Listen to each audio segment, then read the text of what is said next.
Lord of the Mysteries. Chapter 770. A child should act like a child. Mr. X is looking for people with abnormal luck? Above the gray fog, Klein ruminated over the information Miss Magician had provided, in an attempt to analyze anything of use. After thinking to no avail, he decided to approach it from another angle.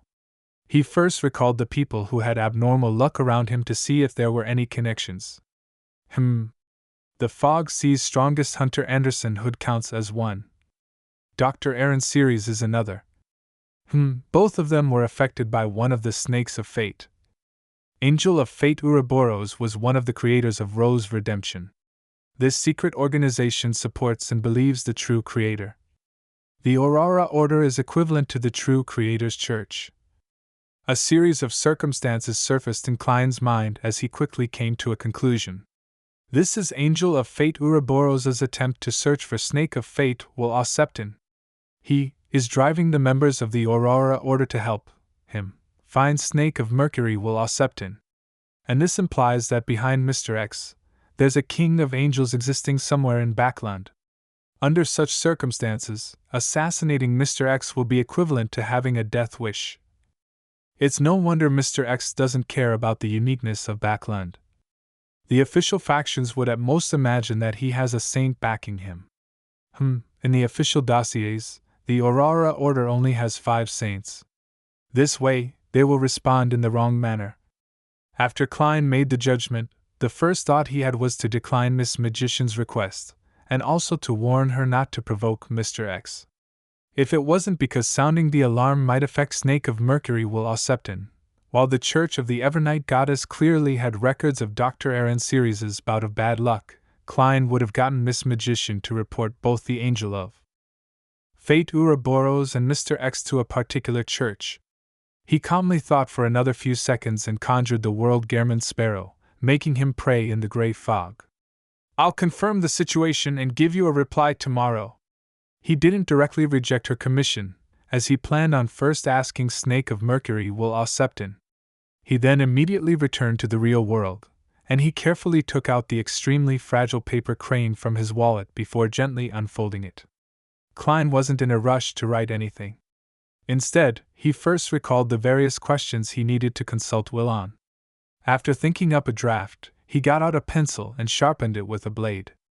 After stretching his muscles, Klein wrote, "The members of the Aurora Order are searching for people with abnormal luck.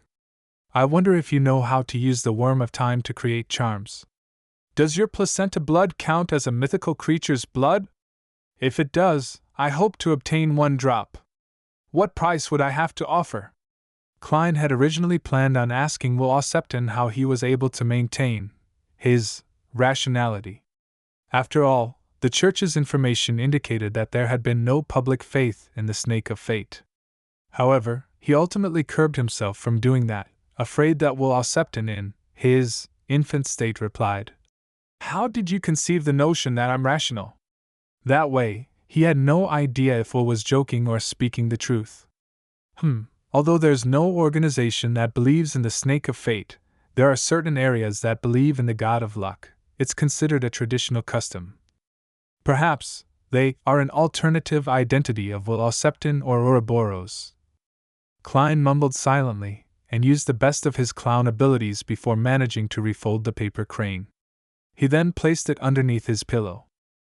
After doing all of that, he had the time to calculate how much cash he had. 17,046 pounds, 5 gold coins, 3 soldi, and 8 pence in change. If I had assets like a house, manor, and company shares, having so many liquid assets would make me quite a tycoon in Backland. Of course, I'm still very far from being a top tycoon. To reach them, one's overall assets need to be £1 million. As Klein was glad that he had quite a bit of money, he recalled his debt, as well as the large investments that he needed to make in order to develop his persona's image. He then drank a mouthful of water, got into bed, and covered himself with a light but warm blanket before he slowly fell asleep. Amidst his reverie, Klein suddenly snapped awake and saw the desolate black plains. He walked all the way to the pitch-black steeple in the middle of the plains, passing through the chaotic and abnormal layout before coming deep into the steeple. Like before, there was a circle of tarot cards on the ground. However, the protruding area in the middle of the tarot cards didn't have any silvery lines written. Will Ossepton didn't give a reply. Then why did he pull me into this dream? Amidst Klein's puzzlement, he suddenly saw a black baby pram roll out of the shadows. In it was an infant whose looks were indiscernible, while it was wrapped in silver silk. "Mr. Snake of Fate?" Klein politely and cautiously asked. The infant immediately said in a clear voice, "What makes you so sure it's a Mr.? Isn't that determined from your name?" "Don't mind such details," Klein lampooned and relaxed due to the attitude he was given. "Then how may I address you?" Will Ossepton in baby form tersely answered as it said, stumped. "I haven't decided." "As you know, oh, you don't. Every time I start again, I try to make myself a little different, so as to maintain a good mental state. A child should act like a child while they're a child." Klein's heart stirred when he heard that. "Is this the way the monster pathway maintains its reasoning so as to resist madness?" In the black pram, Will Ossepton replied briskly. "Yes, every beginning washes away the madness. However, it still needs certain anchoring from faith, otherwise, I wouldn't be able to maintain my state as a sequence one for too long." "Heh, compared to before, you're becoming more and more knowledgeable." "Oh, apart from anchoring oneself with faith, there are other ways to resist the madness. However, restarting is clearly an ability of Sequence 1 Snake of Fate of the monster pathway. Other Beyonder pathways aren't able to emulate that. Mr. Azek is constantly losing his memories and repeatedly finding himself. Does it also involve the same concept?" Klein nodded in thought as he made every second count by asking, "I suspect Ouroboros is searching for you through the Aurora Order members." Will Ossepton scoffed. "I've been playing hide-and-seek with him for a very long time. He isn't good at such matters. It's quite obvious that he doesn't have a childhood. Every time he restarts, he grows up beside the true creator. He lacks the psychological experience of the different stages in life, causing him to be very crazy at times, but of course, he doesn't mind. I did inform Ricardo to use the die of probability in certain places and leave marks. This will mess up Ouroboros' judgment. He will soon leave Backland once again. That means there's still chance of assassinating Mr. X. Yes, when the time comes, I'll divine the level of danger above the gray fog." Klein didn't continue on this topic as he asked, "Do you know how to use the Worm of Time to create charms?" Will Ossepton didn't directly answer and instead returned with a question. "You obtained a Worm of Time from Palaz Zoroast? How did you know?" Klein was taken aback as he asked. He wasn't surprised that Will Ossepton had managed to mention the origins of the Worm of Time.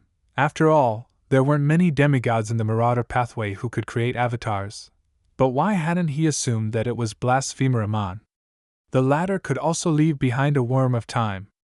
Will Ossepton smiled and said, "Palaz Zoroast isn't in good condition, and he had to parasitize your former colleague." "Ah, right, your former colleague was investigating Sherlock Moriarty, and he had entered my house in the middle of the night. I sensed that there was something problematic about him, and had given him a short period of bad luck, causing him to encounter other demigods hidden in Backland. And when he was in danger, Palaz Zoroast had taken action. Haha, it would have been fine even if he hadn't taken action. It's only a prank. I would have given your former colleague sufficient good luck at the critical moment." "Leonard is investigating Sherlock Moriarty? The grandpa in his body is called Palaz Zoroast." Klein frowned slightly, unsure where the problem stemmed from. Will Ossepton continued, "The creation of a Worm of Time charm isn't too difficult for you. You can pray to that uniqueness trait about you and use a compound of mercury and pure silver as a medium to draw the corresponding symbols. It's not too difficult." "Pray to the Fool?" "That's right. The mysterious space above the gray fog clearly has a form of attraction to the Marauder pathway." Klein was thrilled as he felt like he had grasped something. At this moment, Will smiled and added, "As for what the corresponding symbol is, I've no idea." "What a huge reversal!" Klein couldn't help but twitch the corner of his lips. When he noticed that Will Septon wasn't speaking any further, he hurriedly smiled and said, "There's another question. About your placenta blood." Before he could finish his sentence, Will suddenly opened his mouth and let out a cry. "Wah!" He began wailing like a real infant. "Can't we talk normally?" Klein froze in his spot. If he hadn't already confirmed it, he really would have suspected whether the entity before him was a Sequence 1, the president of the Life School of Thought. All right.